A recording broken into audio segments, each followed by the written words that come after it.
Welcome to Grind Mode TV. I'm your host, Big Motion, and we got another one. This one here is the Diddy's documentary. I know all y'all done seen it.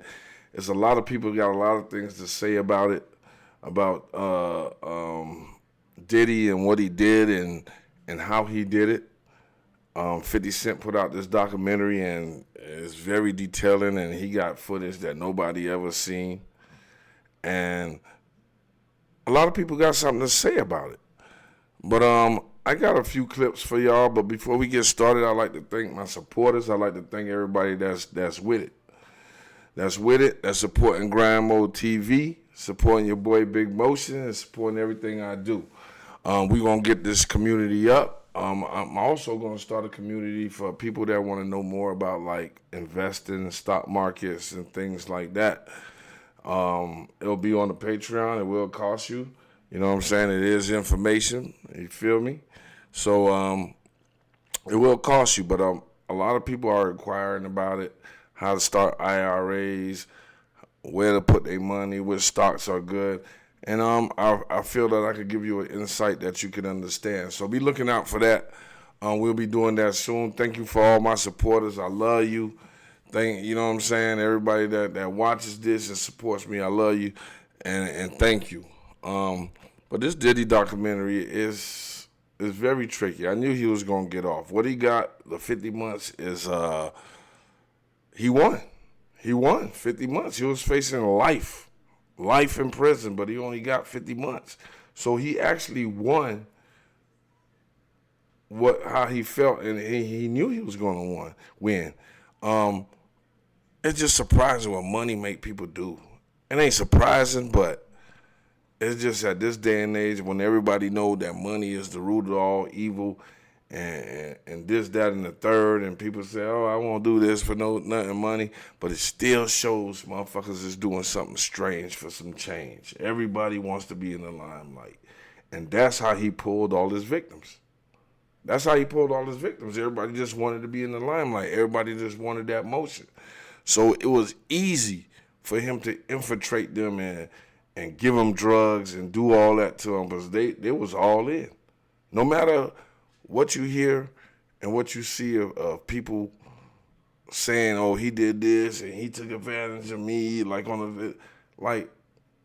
come on. Some of y'all could have just walked away, but y'all wanted that motion. Y'all wanted to be part of that. You know what I'm saying?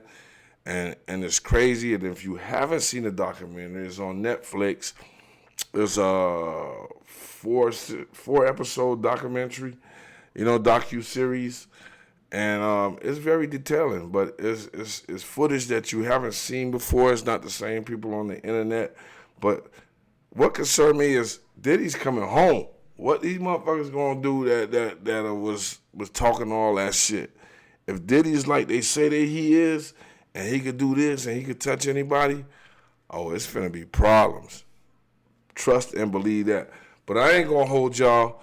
Let's get to the content on this Diddy documentary, baby.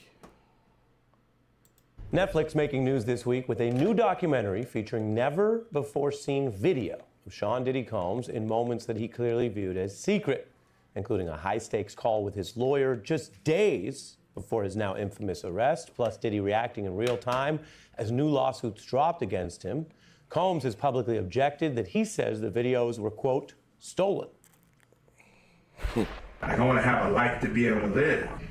You know, it's really going to be hard for me to take more hits than I take it, God forbid, get in front of a jury and have a chance. And so I'm having this emergency call because something has to give. I've listened. I've been a superb client, as you said. I wonder what that symbol is on his neck. Anybody know what that symbol is on his neck? I'm very curious about that. If you know, put it in the chat for me. He's calm, collected. Like, you could tell he knew he was going to be there. I knew he was going to be there, be honest with you. I knew he was going to be there. I jumped on the plane, I'm coming to New York, but I'm just running around waiting for a shoe to drop. These new videos contribute to a critical portrait of Diddy in the documentary, which we can report tonight has now jumped to #1 for Netflix shows in the U.S. since debuting this week. Sean Combs' The Reckoning tackles Diddy's entire life, including previous legal controversies, the recent trial, which saw him acquitted on the most serious charges, including RICO, but convicted for prostitution crimes that landed him in prison for about 2 more years. Diddy's team is also rebutting this project as a, quote, shameful hit piece. They note the obtained footage was not authorized for release. Netflix says they legally obtained the videos. In addition, tonight, another dynamic here is that another famous rapper is, of course, behind this film, 50 Cent, who has long publicly clashed with Diddy and has recently expanded into a wide range of film and TV projects. He has plenty to say about Combs' record. The rapper, actor, and producer joins me now. He's sold over 30 million albums, won all kinds of awards and accolades along the way, and is now a successful film and TV. Hey, boy, Diddy's a motherfucker, boy. I mean, not Diddy, but 50. Look at him smiling. He know what he did. 50 is a motherfucker. I fuck with 50 though, but yeah, he exposed Diddy hard and put a lot of people else out there. I don't know how much this really hurt him. I don't know how much this really hurt Diddy, really. Other, you know what I'm saying, from them saying that he has something to do with to do with Tupac. Like, it's plain and simple, and Biggie getting killed. I think Biggie was not his plot, but he knew how them dudes felt on the West Coast when they took Pac, that they wanted Biggie, and he pulled Biggie right into this. But let's get back to this. Let's let y'all hear what 50 got to say. Producer, and we're also joined by his colleague on the project, Alexandria Stapleton, an Emmy-winning showrunner and director of this series. Welcome to both of you. Thank you. Man, thanks for having us. Always great to have a 50-day. Yeah, it's always going to be good. Great for ratings. There we go. It's an important project, clearly. The question for both of you, 50 first, why this project, why now? Well, we waited until after the results of the trial to release the project, but I started like almost 5 months before I was able to find Alex, and finding an Emmy Award-winning showrunner and director is detrimental to the project being really well put together. So, you know, they should expect it to perform like Reggie Jackson's did. Thank you. Yeah, I think why it's coming out now is we wanted to wait, to get through all of the legal proceedings, the criminal trial, and it spans, it's 4 parts, and it spans over 30 years of pop culture, his life. So it took some time, to say the least, to put all of this together. It's an important story, and you could just tell it with all the public material. Mm-hmm. You go further, you've gotten your hands on some extra new material people are going to see for the first time, including this video. Any journalist would want to know how you got it, but it is Sean Diddy Combs in the heat of this, right before the arrest for the trial we just discussed, in private moments, talking to his lawyer, cameras running. Let's take a look. It's the middle of September and there's still no indictment. Bro, then you have to have a spokesman. You have to have some sort of comms to constantly be pushing that, Mark. Because you may just be a person that you just may watch CNN. So you at the wrong place looking to see what the people with the possible jurors are thinking. Diddy is very smart, though. You got to give it to him. He knew, and the arrogance of him even just like filming himself, like making it, because the way 50 got that footage is because Diddy hired a film crew to film him beating the case. You feel what I'm saying? So he knew in his arrogance that he was gonna beat the case, and that what people was trying to charge him with, they really didn't have nothing. Like I always said in my previous footage, when I touched on the Diddy case, I said he was gonna get free. I said he was gonna be free because it ain't nothing against the law with being a freak. And most of the people that create the law, they freaks, politicians, all that. And Diddy, he got footage on people that don't want it out. When they raided his mansion, yeah, they got some stuff, but they didn't get it all. Because his private jet flew to somewhere where he wasn't even on it. So what you think his private jet flew all the way over there for? He went somewhere where they couldn't extradite or take the footage or anything that he had. He knew it was safe, and they knew it was safe. Man got 50 months from everything everybody was accusing him from doing. So he won. He actually won. Yeah, he probably already did 2 years. He got probably, another 2 to do, if that. You know what I'm saying? But he won. Let's get back to this. It could be somebody that has dealt in the dirtiest of dirty business of media and propaganda. 50, how'd you get it, and what does that scene show? Well, I mean, you're a journalist, Avi. Avi, you would not disclose your sources. We usually don't. Facts. Yeah, but I got it. Yeah, you got it. You definitely did get it, motherfucker. And what do you think it conveys? Because we see someone trying to pull the strings. And he viewed it on ABC or NBC because he knew this was the jail channel. Like this channel here shows in jail. So now he didn't only get it, he rubbed it in Diddy's face. That nigga 50 is a motherfucker, bro. Y'all just realized, boy, if you up and you got people around you, yeah, everybody friends with you when you up. But when you go down, you see who love you. And talking about, he would say affecting, others would say manipulating the public views of the allegations. I think that, one big theme of the series is to go behind the scenes to really understand how brilliant you could say Sean Combs is at marketing, at owning his narrative, controlling the narrative at all times. And so why would that stop, when his life is on the line? So I think that, on its face, that's what it is. But as you get deeper in the film, you start to realize, perhaps how some of these tactics, how they really came to present themselves, during the trial. You show that, his abilities, his early rise. Right. Alexandria, you also give time to victims of the alleged abuse. Some of the cases are in different procedural postures. And you show victims who were women and men. Why is that important? Because, victims of sexual assault, sexual violence, gender should not be a part of that conversation. When you are a victim, you are a victim. That's facts, but dude, that producer that was like, oh yeah, he did this, he did that. Oh, I woke up and I was sore and I didn't know this and that. Fuck, did you stay? Why you ain't leave? You know what I'm saying? Why you ain't straighten? Why you ain't do nothing? I know that Diddy's a very dangerous individual, but you stayed. You continue to do his album until, you know what I'm saying, you seen what it was and how he was talking to you.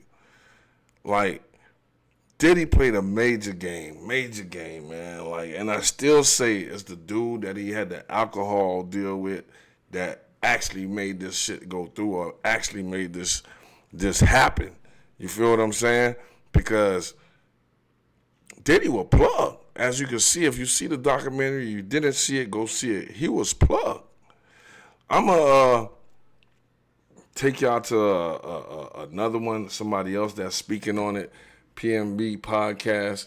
He had a good thing to say about it, about Diddy. Let's check this shit out. Or Leonardo, nothing like that happens in this documentary. It's not that documentary. I think those guys. Let's go back. It's already. 50 Cent has been working on this documentary for almost 2 years. The footage he has is insane. The people he got speaking about Diddy is ridiculous. And on top of that, the only place he agrees to do the interview, Rob, if you can show this, he goes and interviews with ABC. And there's an Instagram post he put up, Rob. I don't know if you have that or not. If you go on his Instagram account, he goes and does the interview about Diddy's documentary on ABC. And they say the reason why he did it on ABC, it's that one right there, Rob, the one you had it on, is because ABC news station is one of only few stations they're allowed to. Yeah, ABC is the only one that allows them to play that shit in jail, in prison. So the nigga's slick. The nigga's Dirty, boy. Watching prison. Just trolling. With that smile. So he wants Diddy to know the world is watching you and what you did. So Fucked up, bro. in a documentary, there's a couple things I'll share with you guys on what I took away from it. But Rob, maybe share the clip on how he got access to some of the footage of the documentary. Is this the one, Rob? Yep. Go for it. How did you get that footage of Diddy? I figured most journalists would not disclose their sources. Does he know y'all have this in the doc? I Sure would he doubt knows, he goddammit. So when this Fuck you mean? airs, that'll be the first time that his legal team, Diddy, that everybody knows that this footage is now seeing the light of day.